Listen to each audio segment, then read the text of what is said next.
السلام علیکم ورحمۃ اللہ وبرکاتہ۔ اعوذ باللہ من الشیطان الرجیم، بسم اللہ الرحمن الرحیم۔ آیت نمبر 52، اولئک، یہی وہ لوگ ہیں، الذین، وہ لوگ، لعنہم اللہ، جن پر اللہ نے لعنت کی، ومن یلعن اللہ، اور جس پر اللہ لعنت بھیج دے، فلن تجد لہ نصیرا، تو ہرگز اس کا کوئی مددگار نہیں ہوگا۔ اللہ نے اگلی آیت میں ساتھ ہی فرما دیا کہ جو نبی کریم صلی اللہ علیہ وسلم کے بارے میں کوئی بھی غلط الفاظ بولیں گے، میری طرف سے ان پر لعنت ہے۔ لعنت کسے کہتے ہیں؟ اللہ کی رحمت سے بہت دور چلے جانا، اتنا دور کہ کبھی بھی وہ اللہ کے قریب نہ ہو پائیں، کبھی کوئی جنت، کوئی رحمت پا ہی نہ سکیں، نہ دنیا نہ آخرت میں ان کا کوئی حصہ ہی نہ ہو۔ اور جس پر اللہ لعنت بھیج دے، آگے آیت بہت سخت الفاظ میں اللہ تعالیٰ فرما رہے ہیں، جس پر اللہ لعنت بھیج دے تو دونوں جہانوں میں اس کا کوئی مددگار نہیں ہے۔ یہاں بھی وہ فلاپ ہوئے۔ غزوہ احزاب میں ہم پڑھیں گے، سورہ احزاب میں کس طرح سے یہودیوں کو نکالا گیا وہاں سے، اور کس طرح سے وہ ذلیل و رسوا ہوئے، اور مسلمانوں کا ایک بھی شخص جو تھا وہ شہید نہیں ہو سکا۔ ایک یا دو جو تھے زخمیوں کی بات سنی گئی تھی، لیکن بغیر کسی تیر تلوار چلے یہود ہمیشہ ہمیشہ کے لیے، وہ جو صدیوں سے یہاں قابض تھے، چلے گئے، اور دوبارہ کبھی نہ آنے کے لیے، اور تا قیامت جب ایمان دنیا کے ہر خطے سے چلا جائے گا، مدینہ میں ہوگا۔ نبی کریم صلی اللہ علیہ وسلم نے فرمایا کہ ایمان سمٹ کر مدینہ میں ایسے آ جائے گا جیسے سانپ اپنے بل کی طرف لوٹ جاتا ہے۔ پوری دنیا سے اسلام کا ڈنکا ختم ہو کر صرف ایک مدینہ میں بجے گا، جہاں سے یہ آغاز ہوا وہیں پہ اس کا اختتام ہوگا، اور وہیں سے قیامت کا آغاز ہو جائے گا۔ اللہ پاک ہمیں رحمتوں والے معاملے میں رکھے، ہمیشہ اپنی لعنت سے دور رکھے، آمین۔ آیت نمبر 53، ام لہم، کیا ان کے لیے، نصیب، کوئی حصہ ہے، من الملک، بادشاہت میں یا حکومت میں، فَإِذًا لا، اگر ایسا ہوتا، لا یؤتون، تو نہ دیتے، ناسا، لوگوں کو، نکیرن، تل برابر۔ اب اس آیت میں یہودیوں کی ہی بات ہو رہی ہے، کیونکہ پچھلی آیات میں ہم نے انہی کی بات کی ہے، تو آگے بھی اللہ پاک نے انہی کی بات کی ہے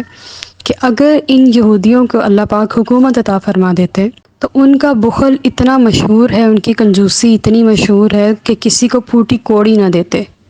اس حکومت میں جو ان کو ملتا وہ اپنے ہی حصے میں لے کے اس کو کھا پی جاتے،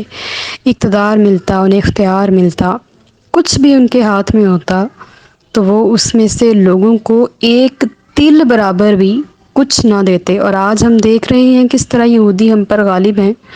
اور کس طرح وہ اپنے عزائم میں کامیاب ہو رہے ہیں۔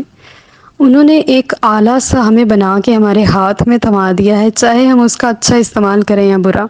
لیکن ہم سب کسی نہ کسی طریقے سے اس کے ساتھ انوالو ضرور ہو گئے، اور اس نے انسان کو فوکس بھی توڑ دیا ہے نا، کہ جس کام میں وہ فوکس کر رہا ہوتا ہے وہ اس کام سے نکل کے دوبارہ پھر اس کی طرف جڑ جاتا ہے۔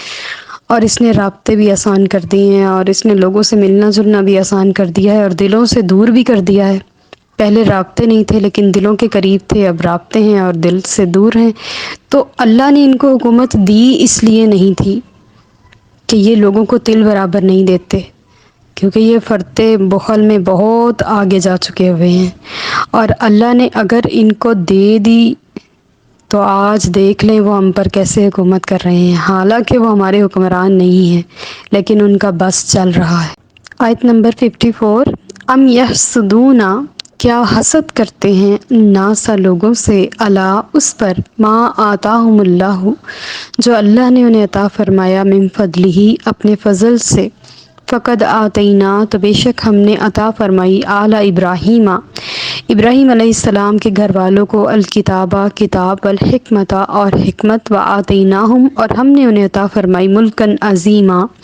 عظیم بادشاہت، عظیم سلطنت۔ پچھلی آیت میں ان کے بخل کی اور اس آیت میں ان کے حسد کی بات ہو رہی ہے۔ حسد کیا ہے؟ حسد کی تعریف یہ ہے، یعنی کہ ایسے شخص سے جس کو اللہ پاک نے نعمت عطا کی ہو اور وہ اس نعمت کا صحیح مستحق ہو، اس کی نعمت کے زوال کی آرزو کرنا، یہ حسد کی ایک عام ڈیفینیشن ہے، کہ جس کو اللہ نے کوئی مرتبہ، کوئی دولت، کوئی شہرت، کوئی چیز عطا کی ہو جس کا وہ واقعی میں مستحق تھا، اور اس کے زوال کی آرزو کرنا، یہ حسد ہے۔ اور یہودیوں کا حسد تو ہم سب جانتے ہی ہیں کہ انہیں اس چیز کی تکلیف تھی کہ یہ جو فضل نبوت کی صورت میں اللہ پاک نے نبی کریم صلی اللہ علیہ وآلہ وسلم کو عطا فرمائی ہے، یہ کتاب اور حکمت کی صورت میں جو آل ابراہیم یعنی کہ نبی کریم صلی اللہ علیہ وسلم کو عطا فرمائی ہے، یہ ان کی طرف کیوں نہیں، یعنی کہ بنی اسرائیل کی طرف کیوں نہیں گئی، بنی اسماعیل کی طرف کیوں آ گئی ہے؟ تو چونکہ ہمارے محبوب علیہ الصلوۃ والسلام سب سے انوکھے ہیں، سب سے لاڈلے ہیں، سب سے وکھرے ہیں، اللہ پاک نے ان کو سب سے معتبر، سب سے مختلف، سب سے اعلیٰ ورفع بنایا ہے، تو ان کے لیے اس نسل کا انتخاب کرنا تھا جس نسل سے پہلے کوئی نبی نہ آیا ہو، لیکن ہو ابراہیم علیہ السلام کی اولاد ہی، لیکن وہاں سے کوئی نبی نہ آیا ہو، تو اللہ پاک نے حضرت اسماعیل علیہ السلام کی نسل مبارک کو ایسے ہی محفوظ رکھا، نسل در نسل در نسل وہاں سے اللہ کے بڑے بڑے اولیاء کرام ضرور تشریف لاتے رہے، لیکن اللہ نے ان کو نبوت عطا نہیں فرمائی۔ ادھر حضرت اسحاق علیہ السلام کی اولاد سے اللہ پاک نے ہر جگہ ہر بیٹا، ہر پوتا، ہر نواسا، ہر بندہ و نبی بنایا تھا، اور ادھر اسماعیل علیہ السلام کی اولاد سے اللہ پاک نے سب کو مرتبے ضرور عطا فرمائے تھے، لیکن کسی کو نبوت نہیں عطا فرمائی تھی۔ تو اللہ پاک نے حضرت اسماعیل علیہ السلام کی نسل مبارکہ کو سنبھال کے رکھا تھا حضور کی تشریف آوری کے لیے۔ وہ جو نور مصطفیٰ آدم علیہ السلام لے کر زمین پر اترے تھے، وہ سیدہ آمنہ کی کوکھ اقدس میں بغیر کسی نبی کے پاک ماؤں اور پاک باپوں سے ہوتا ہوا پہنچ گیا، اور پھر سیدہ آمنہ کے گھر تشریف لے آئے۔ اور جب حضور نے اعلان نبوت فرمایا اور نبوت کی ساری نشانیاں آپ کے چہرے پر موجود بھی تھیں،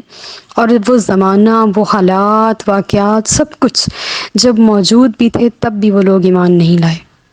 تو یہ ان کی اپنی ہٹ درمی ہے، حسد ہے کہ یہ بنی اسماعیل سے کیوں آ گئے، نبوت کے حقدار تو بنی اسرائیل تھے، لیکن یہ کسی کتاب میں نہیں لکھا تھا، نہ توریت میں، نہ زبور میں، نہ انجیل میں، نہ حضرت ابراہیم علیہ السلام کے صحیفوں میں، نہ کسی اور نبی کے صحیفوں میں کہ نبوت صرف بنی اسرائیل کی میراث ہوگی، بلکہ ہر جگہ آخری رسول کے آنے کا تذکرہ تھا، وقت تھا، حالات تھے، واقعات تھے، علاقوں کا تذکرہ تھا، اور یہ بھی تذکرہ تھا کہ وہ ان کے بابا کا وصال ہو چکا ہوگا ان کے آنے سے پہلے، یہاں تک کے تذکرے تھے، ان کے اولیاء مبارک کے تذکرے تھے، ہر چیز کی بات تھی، لیکن یہ نہیں بتایا تھا کہ بنی اسماعیل میں سے ہو سکتے ہیں۔ بس اتنا سا حسد کہ یہ بنی اسماعیل سے کیوں آ گئے، بنی اسرائیل سے کیوں نہیں آئے۔ اللہ تعالیٰ فرما رہے ہیں جو لوگ حسد کرتے ہیں کہ اللہ نے انہیں اپنا فضل عطا فرمایا، تو ہم نے ابراہیم علیہ السلام کے گھر والوں کو کتاب بھی دی، حکمت بھی دی، عظیم بادشاہت بھی دی۔ حضرت اسماعیل علیہ السلام ہیں جن کو اللہ پاک نے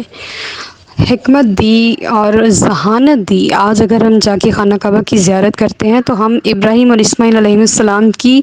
ذہانت کی داد دیتے ہیں کہ وہ اتنے ذہین تھے، اتنے فطین تھے، اتنا خوبصورت گھر بنایا اور اس کو ایسے ڈیکوریٹ اور اتنا اس کو سجا سوار کے صاف ستھرا کیا ہوا ہے، اتنا بلند اور اتنا بہترین، اتنا کشادہ۔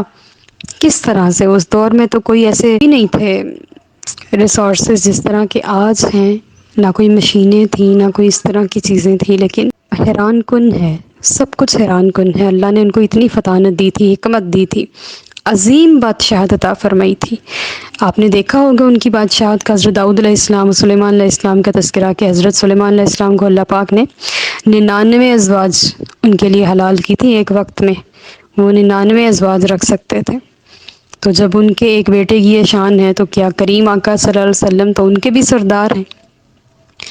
تو اللہ پاک نے کہیں بھی نہیں لکھا تھا کہ بنی اسرائیل سے ہی میرا آخری محبوب تشریف لائے گا، صرف اس جیلسی میں۔ تو حسد جو ہے اس کے بارے میں نبی کریم صلی اللہ علیہ وسلم کا ارشاد گرامی تو سب نے سنا ہے کہ حسد نیکیوں کو ایسے کہا جاتا ہے جیسے آگ سوکھی لکڑیوں کو۔ تو ہمیں بھی کسی کی دولت، شہرت، اولاد، سلطنت، کسی بھی چیز کو دیکھ کر حسد کرنا اس انداز سے کہ اس سے یہ نعمت چھن جائے، یہ آرزو کرنا، یہ بالکل ہمارے لیے جائز نہیں ہے۔ ہماری زندگی بھر کی نیکیوں کو کھانے کے لیے کافی ہو جائے گا اتنی سی بات۔ ہاں اگر ہم اتنا حسد کریں، اس طرح کا رشک کریں کہ یا اللہ جو تو نے اس کو عطا کیا ہے مجھے بھی دے، یہ رشک ہے، یہ قابل رشک ہوتے ہیں بہت سارے لوگ کہ ہم چاہتے ہیں کہ ہم ان کے جیسے ہو جائیں. تو اول تو ہمیں کمپٹیشن کرنا ہی نہیں چاہیے کسی سے. اللہ پاک نے ہم ہر بندے میں الگ الگ کی خصوصیات رکھی ہیں، تو ہمیں ہر بندے کو اس کی جگہ پر رکھ کے خود کو اللہ کے ایک بندے کی حیثیت سے ہی رکھ کے جانچنا چاہیے. لیکن اگر کبھی بشری تقاضوں کے مطابق ایسا ہو جائے تو اس کے لیے بہتر یہی ہے کہ اس بندے کے لیے دعا کی جائے کہ اللہ اس کو اور دے، یا اللہ اس کو اس بات پر استقامت دے تو اس حسد کے اثرات سے ہم محفوظ رہ سکتے ہیں. وما علینا الا البلاغ المبین. Like, subscribe and share.